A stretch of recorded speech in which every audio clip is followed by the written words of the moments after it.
fisura en la corteza terrestre. El material incandescente del centro de la Tierra brota al exterior.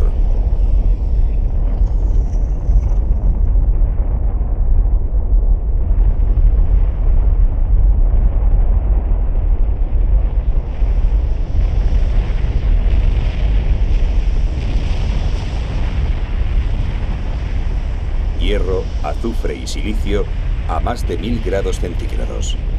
Algo así debió ser el origen de las Galápagos, pero con una diferencia. Islas Galápagos nacieron debajo del agua.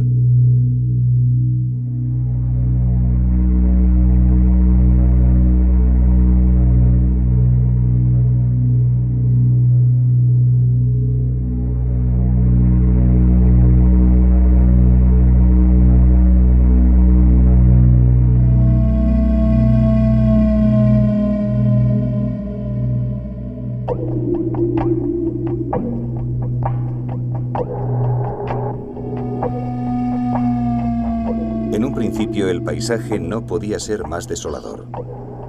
Un puñado de islotes calcinados a casi 1000 kilómetros de la costa más cercana.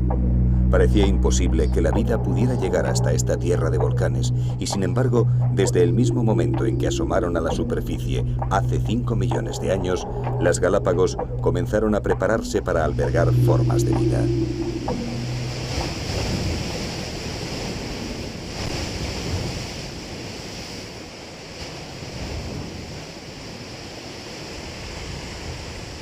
Erosión. Este fue probablemente el primer paso. Vientos y corrientes marinas desgajaron la roca volcánica en un lento proceso que iba formando un suelo mínimo donde una semilla podría germinar. El viento y el agua se aliaron en su trabajo. No solo erosionaban la roca creando suelo, sino que además trajeron a verdaderos especialistas desde tierras continentales que aceleraron el proceso. Algas y líquenes disgregaban la roca formando sedimentos y, en definitiva, suelo. Luego la cadena se hizo imparable.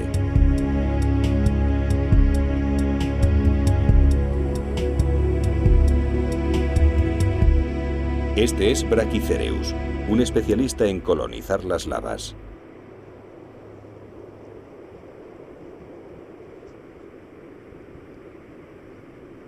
Apenas necesita suelo para sobrevivir, pero sus raicillas actúan sobre la lava fragmentándola de forma que abren el camino a plantas más complejas. Pero ¿cómo llegó la semilla de Brachycereus hasta estas lavas? Y aún más, ¿cómo llegó la vida animal hasta aquí?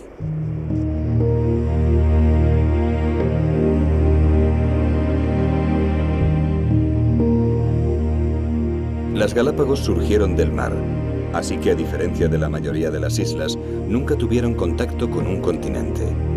Todos los seres vivos que las habitan tuvieron que salvar 1000 kilómetros de mar sin agua dulce y expuestos al sol ecuatorial para llegar hasta estas tierras nuevas y desiertas.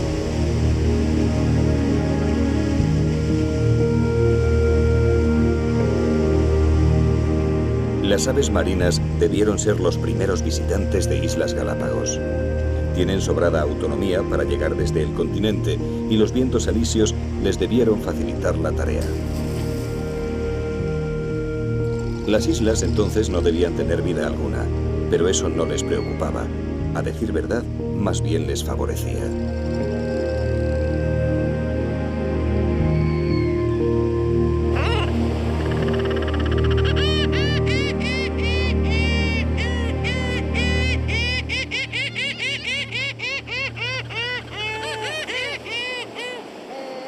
Fragatas, gaviotas y alcatraces, como tantas otras aves marinas, encontraban su alimento en el mar.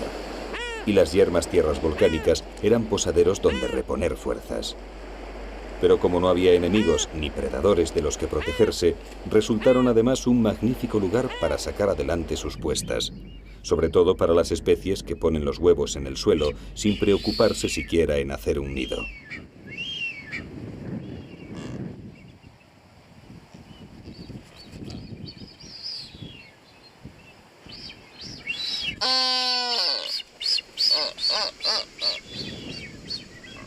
Aves como estos piqueros de patas azules o las que anidaban sobre las rocas, debieron ser los primeros en procrear en Galápagos. En un principio no había árboles, así que las aves que hacían sus nidos en ramas tuvieron que esperar hasta que la vegetación se hizo más compleja. Un proceso al que contribuyeron las mismas aves que traían semillas adheridas en sus plumas y patas o en mayor cantidad en sus estómagos, desde los que las expulsaban con sus heces.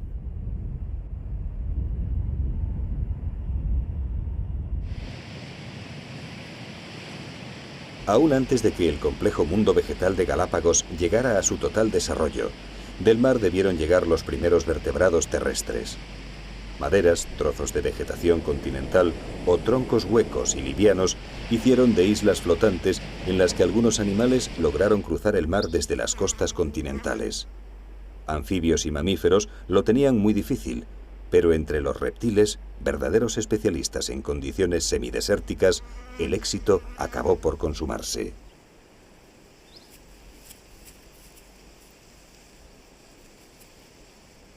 Las iguanas terrestres bien pudieron llegar navegando sobre troncos flotantes.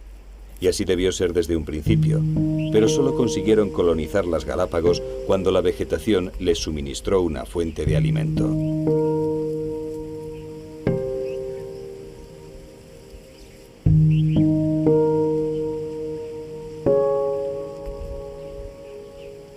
Una opuntia, una de las muchas especies de cactos gigantes que pueblan las islas. El fruto y el cladodio de las opuntias son la mayor fuente de alimento de las iguanas terrestres de Galápagos. Su tejido conserva el agua y los reptiles obtienen alimento y bebida al mismo tiempo.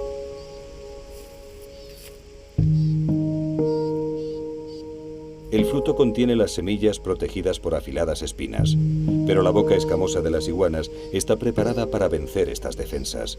Y en el fondo, la opuntia sale beneficiada. Como pago por la comida, las iguanas excretan las semillas de las opuntias en su peregrinar por las islas, y los gigantescos cactos van colonizando paulatinamente nuevos territorios.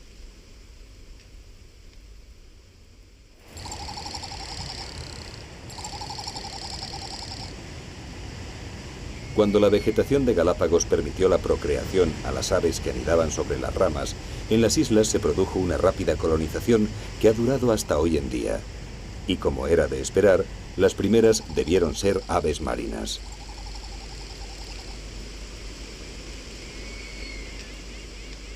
Una colonia de cría de fragatas. Pocas aves son tan espectaculares en sus esfuerzos por conseguir pareja. En lo que será su nido, los machos hinchan sus sacos gulares para llamar la atención de las hembras. El proceso les supone un enorme gasto de energía. Cada macho necesitará una agotadora semana para inflar y mantener su saco gular. Pero el esfuerzo merece la pena. Las hembras de fragata solo crían cada 2 años y únicamente ponen un huevo, por lo que son muy exigentes a la hora de elegir pareja.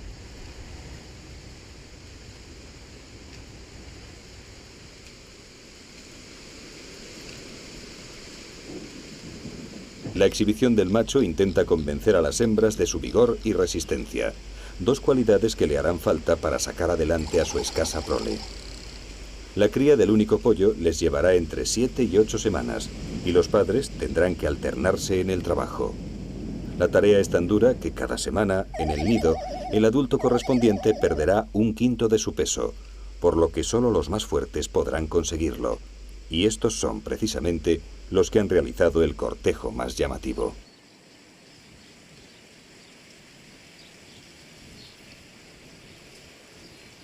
Los piqueros de patas azules son mucho más prolíficos. El nido no es más que un lugar despejado en la arena en el que pondrán 2 o 3 huevos. La incubación en el suelo tiene sus inconvenientes. El calor sin la protección de una sombra es terrible y puede ser peligroso.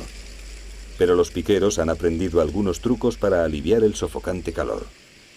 La llamada ventilación gular es uno de ellos. Un movimiento rápido de los pliegues de la piel que tienen bajo el pico genera una corriente de aire que evapora humedad y produce enfriamiento. Pero además los abnegados padres saben aprovechar las corrientes de aire fresco. Cuando el viento se levanta, colocan sus cuerpos orientados de forma que al ahuecar sus plumas, la brisa les refresque la espalda.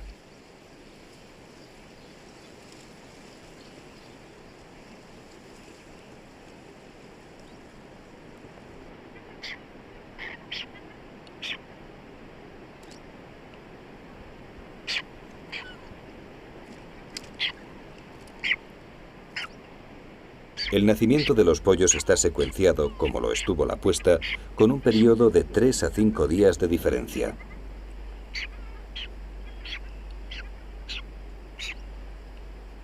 Esto tiene una terrible, pero práctica finalidad.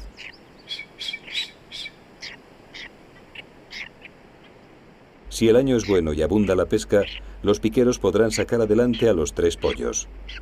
Pero si el alimento escasea, el pollo más grande recibirá toda la comida y los siguientes irán muriendo paulatinamente en función de su tamaño.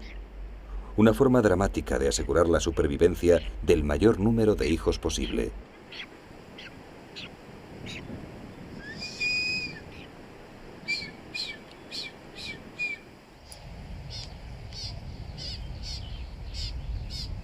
Si los piqueros de patas azules tienen un cortejo llamativo, mucho más complejo y espectacular es el de los albatros de Galápagos.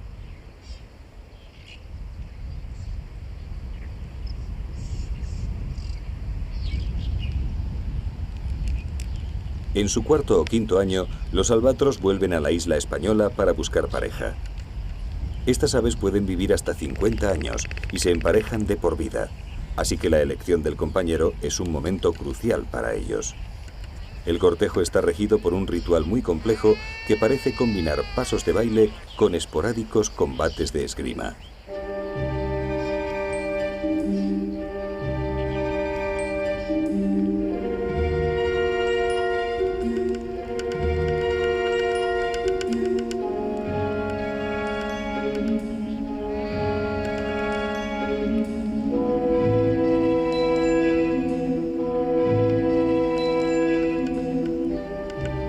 En el cortejo no solo participan los jóvenes.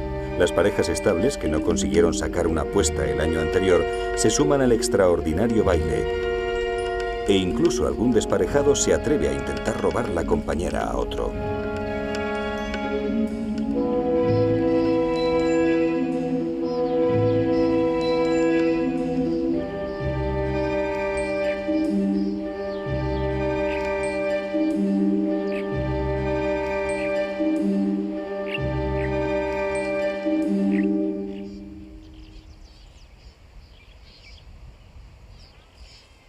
Tras conseguir pareja, los albatros regresan año tras año al mismo lugar para reproducirse. Y como hicieran los piqueros de patas azules, ponen sus huevos en el suelo. La incubación dura 2 meses en los que ambos adultos se alternan. En las Galápagos, el cuidado del huevo no admite un descuido.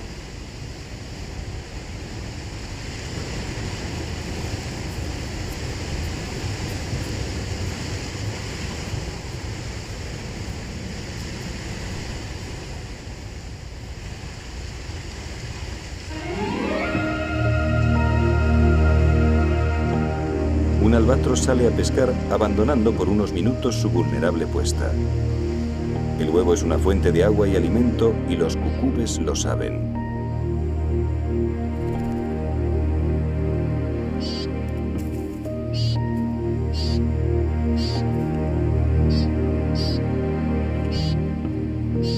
Una vez abierta la inexpugnable cáscara del huevo, también las lagartijas de lava aprovechan la ocasión.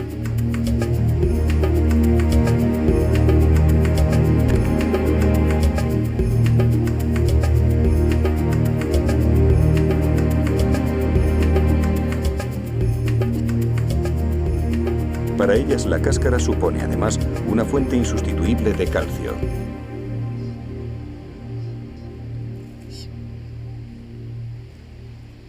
Pero a pesar de la aparente tragedia, todo forma parte de un equilibrio conjunto. También los cucúbes han criado, y su pollo se beneficia del energético huevo del albatros.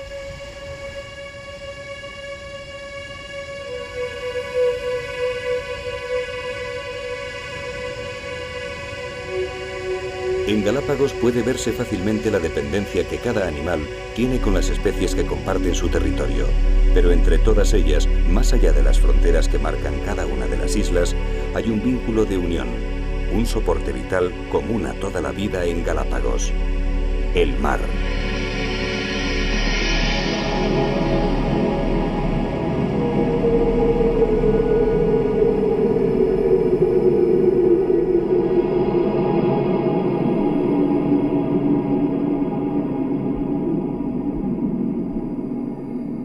Bajo las aguas que bañan el archipiélago de Galápagos se esconden infinidad de hábitats y todos ellos rebosan vida.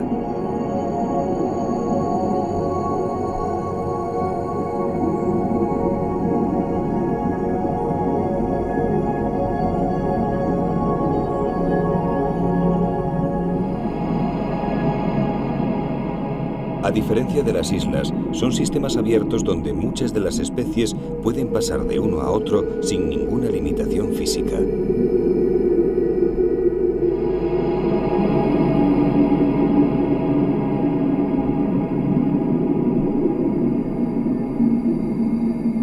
Esta riqueza natural se debe a las particulares condiciones que el Océano Pacífico encuentra en el área de Galápagos, donde los vientos alisios y las corrientes oceánicas se combinan creando un ciclo anual de suaves cambios.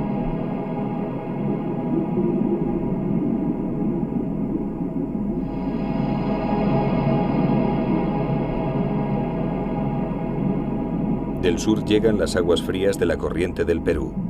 Del oeste, la corriente ecuatorial de Cromwell, y del norte, con aguas más templadas, la corriente de Panamá.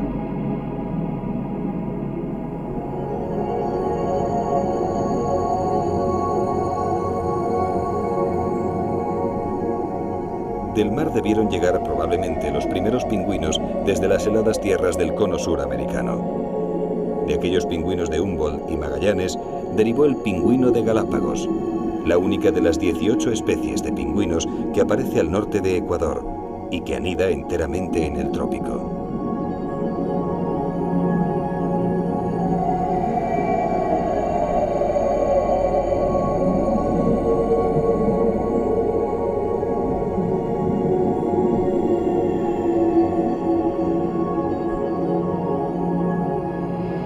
La riqueza de las aguas frías de Galápagos fue la clave del origen y supervivencia de este pingüino. Con el aporte de las heladas aguas del sur llegan los nutrientes microscópicos y tras ellos toda la cadena trófica, una cadena vital que acaba más allá de las aguas del mar.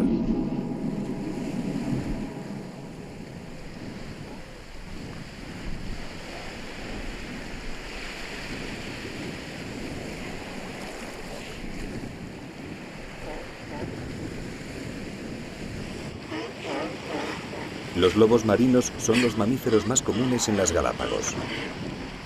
Las islas flotantes que trajeron a los reptiles apenas transportaron mamíferos. Sin agua disponible, las 2 semanas que tardaría una balsa en derivar desde el continente hasta estas islas eran demasiado tiempo para que la mayoría de los mamíferos pudieran sobrevivir. Pero los lobos marinos no llegaron en balsas, sino nadando.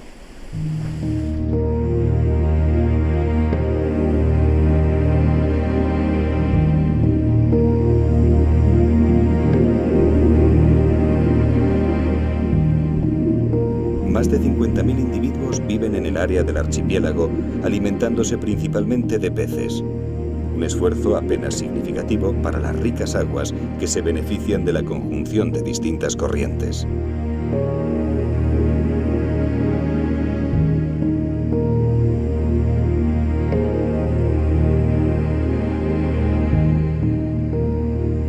Dentro de las Galápagos existen 2 especies. Una, el lobo peletero. Llegó de las aguas frías del sur, las mismas aguas de las que llegó el pingüino. Es el más pequeño de los 2 y se relaciona con los lobos peleteros que aún habitan las aguas y costas del cono sur americano. Pero el más numeroso es su pariente cercano, el lobo marino de las Galápagos, cuyos primeros individuos debieron llegar del hemisferio norte, de las aguas costeras de California. Y fieles a sus orígenes, no es raro encontrarlos disfrutando de una buena jornada de surf.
Como los lobos, también las iguanas marinas dependen del mar para sobrevivir.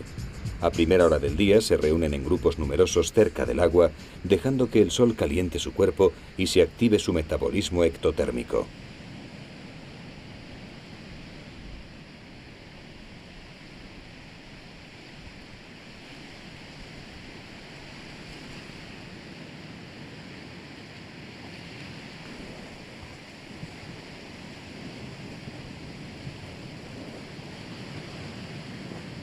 Cuando han conseguido suficiente temperatura, las iguanas marinas se dirigen a la zona de rompientes o a la zona intermareal en busca de las algas de las que se alimentan.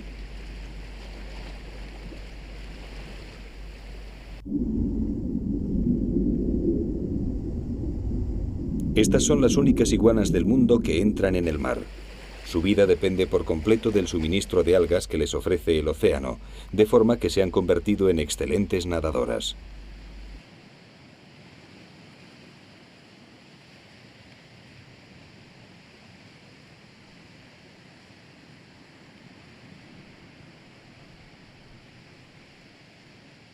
Mientras pueden, las iguanas marinas se alimentan de las algas de las orillas. Pero si éstas escasean, entran en el agua e, impulsadas por los poderosos músculos de sus colas planas, se sumergen buceando hasta el fondo marino.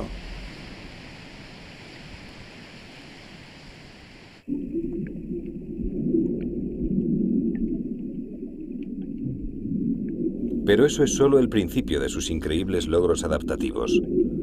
Un metabolismo capaz de trabajar sin renovar el aporte de oxígeno y la capacidad de disminuir voluntariamente su ritmo cardíaco permiten a las iguanas marinas hacer inmersiones que pueden llevarlas a 12 metros de profundidad durante al menos una hora.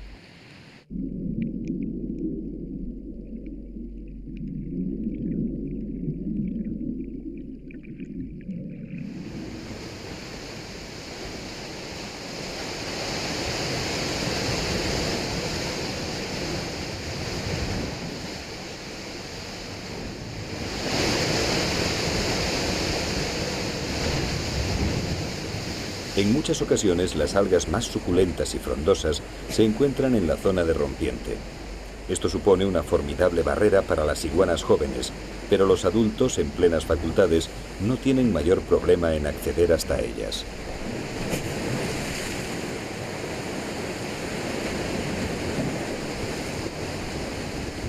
Unas garras afiladas, capaces de soportar el embate de las olas, consiguen mantenerlas en mitad de las rompientes y les permiten acceder con éxito a las algas.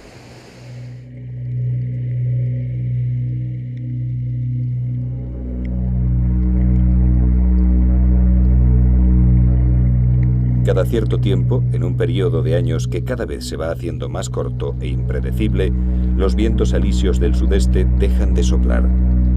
Sin el freno de la corriente del Perú, empujada por los alisios, el agua caliente avanza sobre el archipiélago y se desencadena una tragedia que repercute más allá de los límites del océano.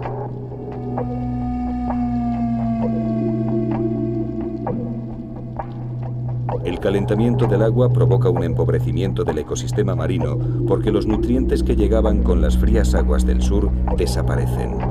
Los peces se van y, como resultado de todo ello, la hambruna y la muerte se pasean a lo largo de las Galápagos.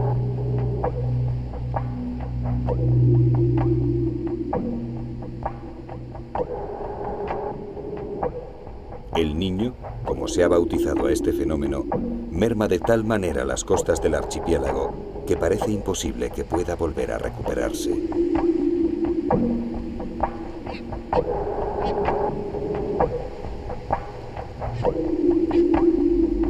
Pero si Galápagos nos ha enseñado algo, es que su poder para albergar la vida no tiene límites.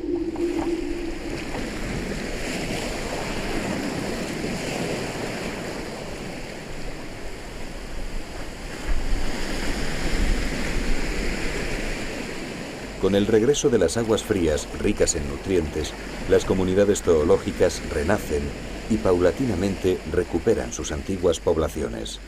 Es como si las islas quisieran resumir y recordar su capacidad biológica, la misma que las transformó de islotes yermos en paradigma de la evolución biológica, pero en una escala de tiempo 5 millones de veces más rápida.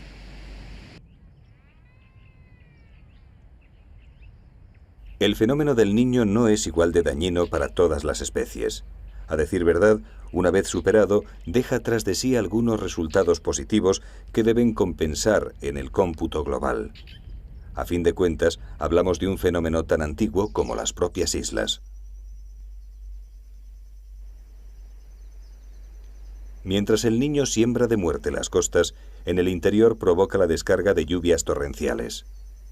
El agua dulce es el bien más escaso en las islas, así que las lluvias suponen un bien a largo plazo. La vegetación crece espectacularmente, aumenta el número de insectos y las aves se reproducen de forma excepcional.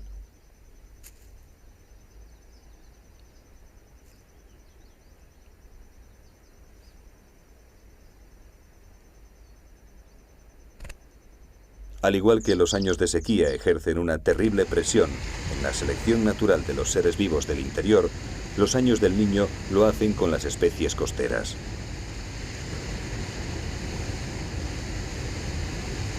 De esta forma, Galápagos ha ido marcando los patrones de la formación evolutiva de sus especies durante los 5 millones de años que llevan existiendo, y aún hoy sigue haciéndolo.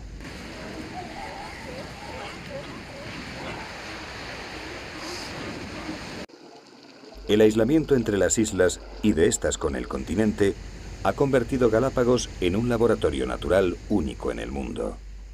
Las especies que llegaron volando, transportadas por animales o flotando en el mar, quedaron aisladas por los brazos de agua que separan las islas, y miles de años de evolución, adaptándose a distintos medios, las transformaron de forma que se diversificaron, creando modelos adaptativos distintos. En ningún otro lugar del mundo puede verse este proceso con tanta claridad, y solo hizo falta la llegada de una mente abierta como la de Darwin para que de aquí surgiera la teoría evolutiva que habría de transformar los pilares de la ciencia. Y el proceso aún continúa. Una curiosa paradoja si tenemos en cuenta que en un principio Darwin pretendía confirmar con su viaje la inamovible verdad del Génesis bíblico.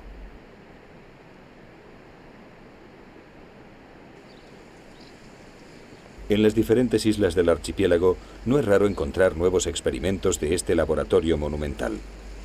Esta es una iguana híbrida.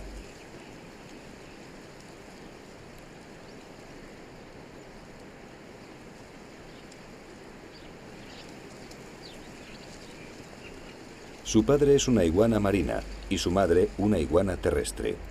Solo hay dos en todo el mundo. Tal vez el prototipo podría funcionar porque su rango alimenticio es más amplio que el de cada uno de sus padres y su fisiología híbrida le hace funcional tanto en tierra como en el agua. Pero como tantos otros híbridos, este experimento es estéril. Para llegar a nuevas especies, es necesaria una paulatina evolución de miles de años en la que el entorno acaba por enfocar los cambios fisiológicos por pura presión natural. El cormorán de Galápagos es un buen ejemplo.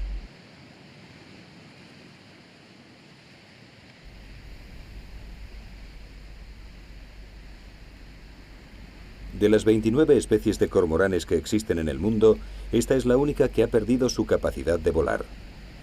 Aquí, en la soledad de este archipiélago, donde no existen predadores de los que huir y el agua ofrece abundante alimento al pie mismo de las orillas, el vuelo no se hace necesario para los cormoranes.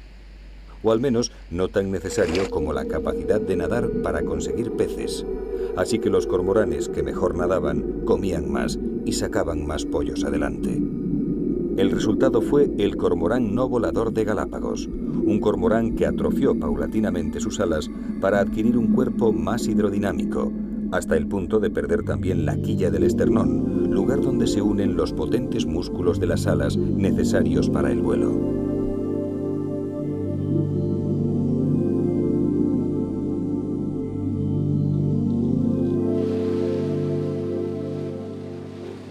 A cambio de su capacidad de volar, este cormorán consiguió hacerse un magnífico buceador. En sus cacerías no suele alejarse más de 100 metros de la costa y en tierra no tiene enemigos, así que no echa en falta el vuelo.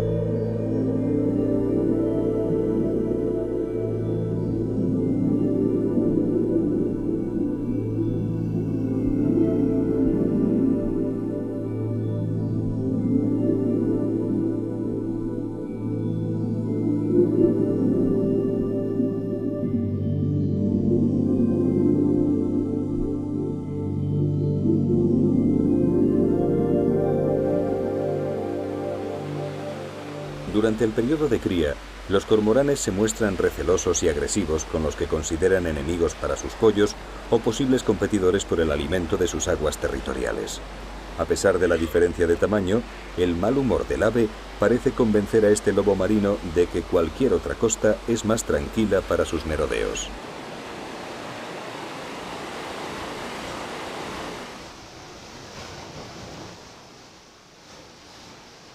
Si los lobos marinos suponen una competencia por el pescado, el mayor riesgo para los pollos de cormorán son las fragatas.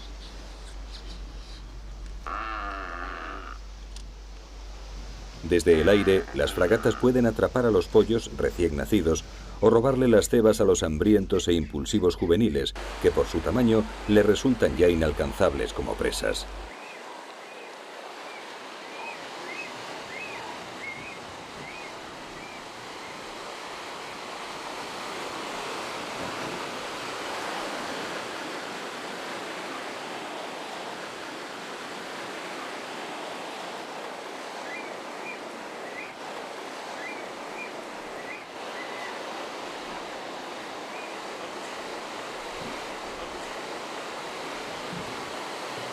La vida en el medio marino y en unas islas donde escasea el agua dulce hace que la acumulación de sal sea un problema. La mayoría de los vertebrados terrestres la eliminan a través de los riñones, pero harían falta 2 litros de orina para excretar la sal de un solo litro de agua de mar.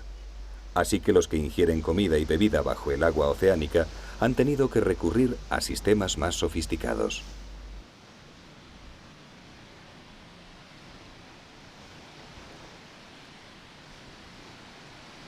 Estos cormoranes no voladores están deshaciéndose del exceso de sal.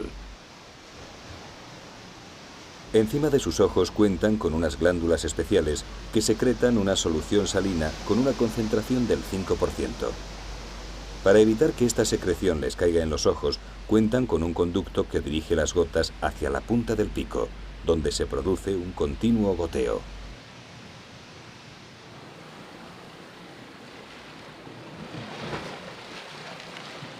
Las iguanas marinas tienen el mismo problema, pero no cuentan con un pico por el que canalizar la excreción de sal, así que han tomado un método más expeditivo.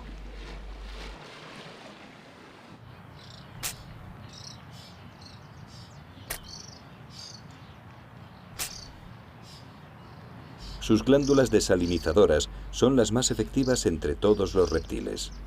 Como los cormoranes, las tienen sobre los ojos, pero el conducto que en aquellos va al pico, en las iguanas se conecta con los orificios nasales, por donde la sal sale proyectada en periódicos estornudos.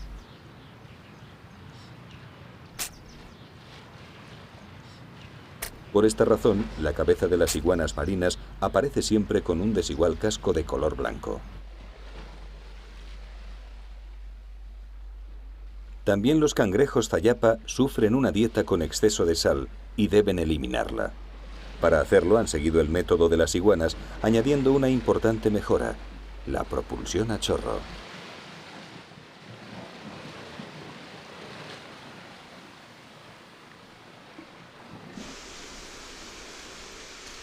Para las fragatas, la sal supone un doble problema. No solo tienen que excretarla como las otras aves marinas, sino que además tienen que eliminarla de su plumaje. Las fragatas no se zambullen en el agua del mar. solo sus picos tocan el agua cuando pescan o cuando roban las capturas a otras aves marinas. La causa está precisamente en sus plumas.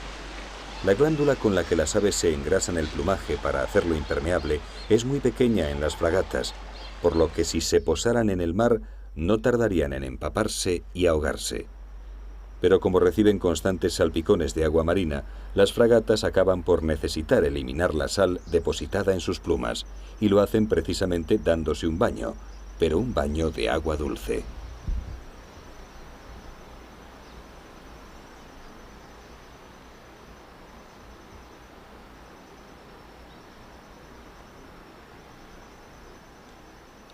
En la isla San Cristóbal, el cráter de un volcán extinguido ha dado lugar a un lago.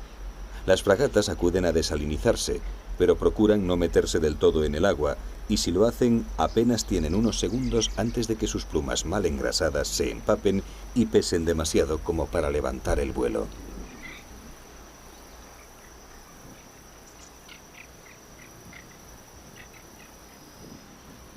La disputa entre dos hembras reproductivas acaba con una en el agua.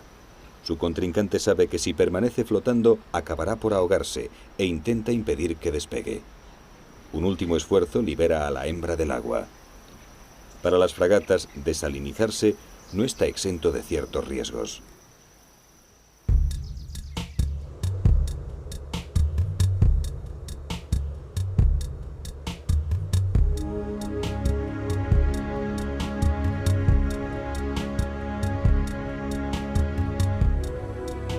El mismo aislamiento de las islas, que produjo la diversificación de las especies, supone, por otra parte, un riesgo muy alto para las mismas.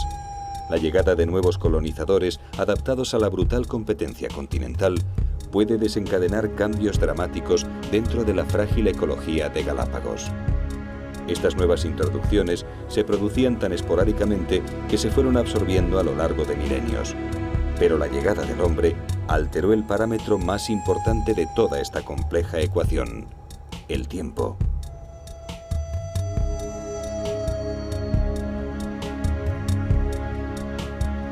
Aunque es probable que las Galápagos fueran visitadas por navegantes precolombinos, fue a partir de 1535 cuando Fray Tomás de Berlanga las descubrió oficialmente, cuando el hombre empezó a intervenir en el balance natural del archipiélago.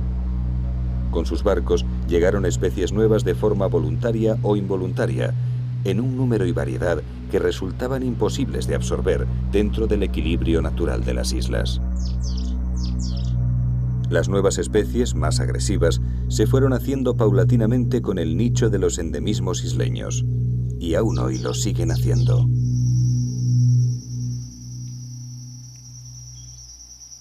La mora, un arbusto agresivo de rápida expansión, avanza inexorablemente en el paisaje de las islas en las que ha aparecido.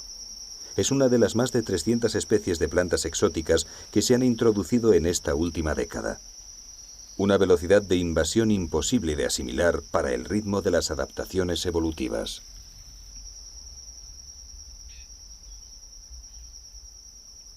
Para las plantas nativas, la competencia por su nicho ecológico se está incrementando, aunque algunas cuentan con aliados naturales que les permiten una amplia expansión más allá de la capacidad individual de sus frutos y semillas.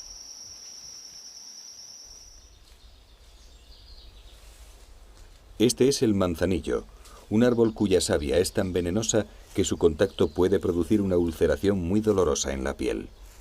También sus frutos son muy venenosos para la mayoría de los animales, pero no para todos.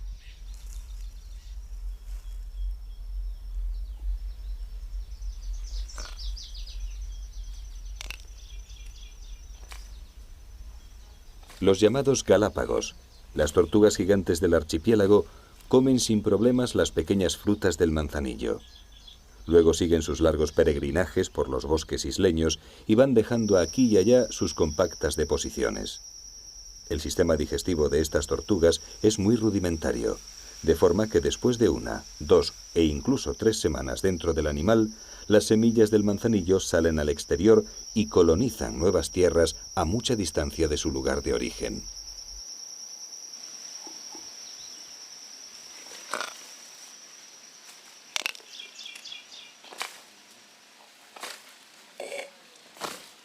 Las tortugas gigantes de Galápagos son animales muy resistentes a la sequía. Su metabolismo les permite obtener agua de las grasas almacenadas y de los vegetales que comen en sus lentos recorridos. Pero cuando hay agua disponible, los grandes quelonios se reúnen en sus orillas y diariamente se protegen del sol y se desparasitan tomando baños y rebozándose en el lodo. Este macho adulto de más de 200 kilos se refresca inmóvil en la charca. Parece dispuesto a permanecer allí hasta la caída del sol y por lo tanto del calor, pero las cosas van a tomar un camino inesperado.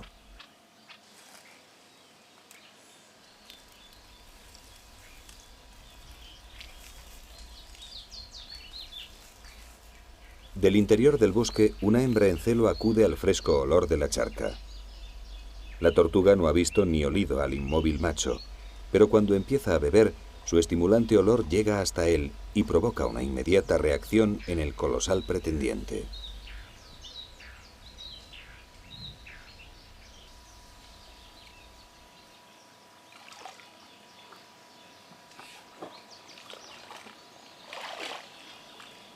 Las tortugas se aparean de una forma muy poco galante. Cuando la hembra descubre que un macho se le acerca, no pierde un segundo y emprende la huida todo lo rápidamente que puede. El macho más grande es más rápido y generalmente alcanza a la hembra. Luego la bloqueará contra el suelo con sus 230 kilos de peso y llevará a cabo la cópula en lo que parece más una violación que un cortejo.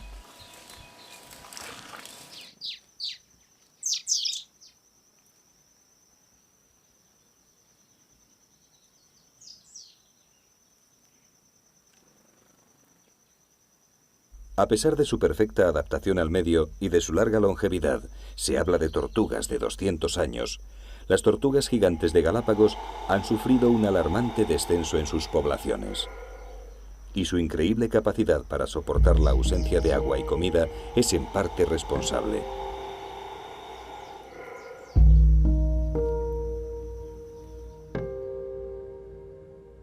Cuando los barcos empezaron a arribar a las costas de Galápagos, los marinos vieron en las tortugas gigantes una fuente de alimento en tierra y una despensa viviente para las largas travesías. Uno de estos colosos podía aguantar un año sin comer ni beber, así que resultaba un aprovisionamiento ideal para los antiguos marinos. Pero además, los mismos barcos cuyos tripulantes mataban o se llevaban las tortugas, traían consigo animales invasores que de forma voluntaria o involuntaria se quedaron en las islas.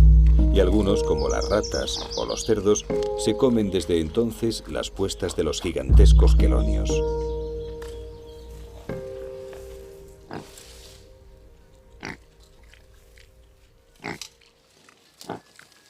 El resultado fue que de las 14 razas o subespecies que se habían diferenciado entre todas las islas, solo 10 han llegado hasta nuestros días.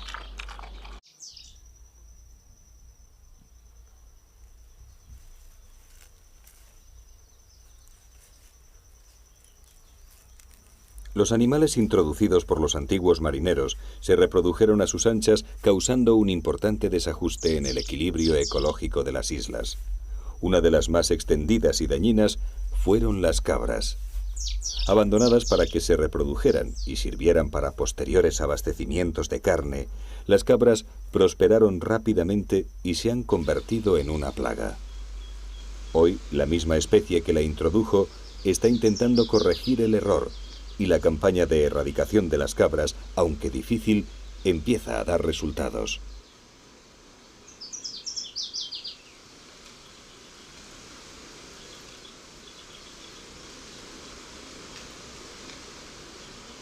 Los servicios del Parque Nacional de Galápagos contratan y permiten la caza controlada de cabras.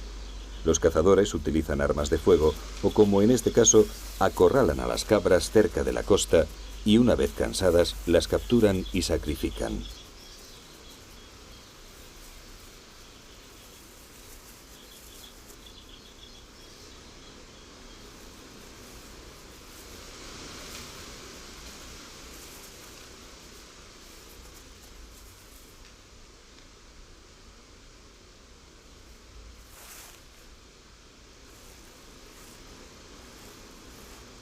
Los animales más jóvenes se venden como carne apta para el consumo, convirtiéndose en una fuente de ingresos para los cazadores y en una fuente de proteínas para los isleños.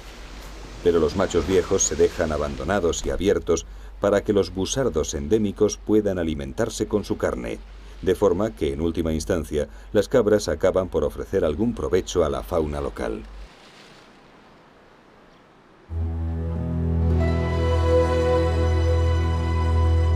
Las Islas Galápagos son un sistema vivo y cambiante, aislado histórica y geológicamente, pero unido al resto del mundo por el hombre, la especie más agresiva del planeta. Desde un punto de vista estrictamente ecológico, no somos más que otra especie, y nuestra aparición en Galápagos y su avalancha de inmediatas consecuencias no sería, por tanto, más que otro de los episodios en el largo proceso de adaptaciones a nuevos sucesos que vienen sufriendo las islas desde sus orígenes. Pero nuestra especie no es una más de las muchas que llegaron y llegarán de forma natural a Galápagos. Somos los más agresivos, pero también contamos con el conocimiento y la sensibilidad que nos llevan a conservar este extraño paraíso, donde podemos estudiar los mecanismos del origen de la vida y la superación en lucha por la supervivencia. Un complejo e intrincado juego en el que también está inmersa nuestra especie.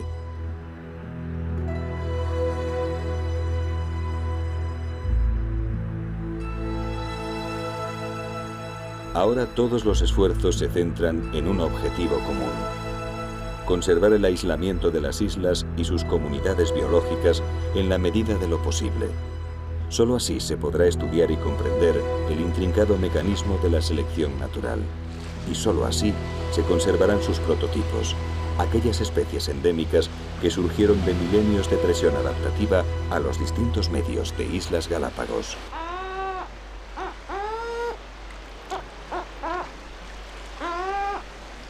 No importa si son iguanas, tortugas terrestres, pinzones o estas gaviotas de lava, de las que apenas existen 400 parejas.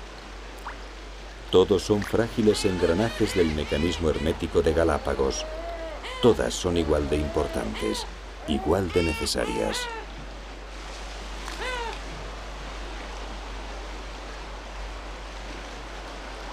Darwin llegó aquí buscando la confirmación textual de las palabras del Génesis bíblico, pero Galápagos le dio su particular respuesta. Una visión de la vida que cambiaría para siempre la concepción del origen de las especies y que le haría escribir. Aquí, tanto en el espacio como en el tiempo, tenemos la sensación de que estamos más cerca de ese gran acontecimiento, ese misterio de los misterios que es la aparición de nuevos seres sobre la Tierra.